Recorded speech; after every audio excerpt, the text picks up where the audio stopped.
For today's video nga guys, mag-DIY tayo ng cortina para sa baba ng ating kitchen. Natawa ko kayo sa So, mag-DIY tayo and then ito yung ito kasi extra tela ko na and ito yung i-DIY ko ng para sa cortina sa baba ng ating kitchen kasi nga kapag pupunta ng kitchen, mga lalagyan sa ilalim na kabungad, walang takip sa lalagyan natin.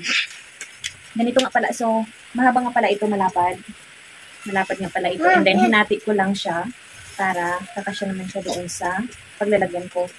Ito na, hindi ko na napakita ang unang pagkat ko and tinahi ko na nga din pala siya. Ito yung, ayan, ito yung aking kinat doon sa kabila. 2 piraso to, hinati ko lang dito. Ayan, 2 piraso. Kasi 2 pintuan, so 2 piraso dito. And, tahing kamay lang pala yan. Ayan.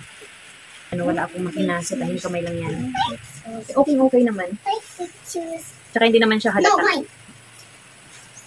And, para dito, tahian ko rin siya ng pagganito para sa paglalagyan ko ng curtain rod.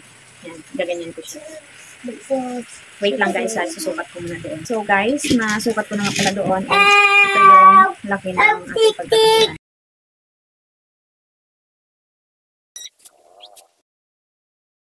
Nilagyan ko nga din pala siya ng kunting tupi dito bago ko itutupi siya ng pagganon para hindi siya madaling mastis kasi natatasta siya. Ito kasi yung dinaanan ng gunting kanina ng nakaraan kung naputol ko. So, tutupi ko siya ng isang pieces bago ko siya pagganon.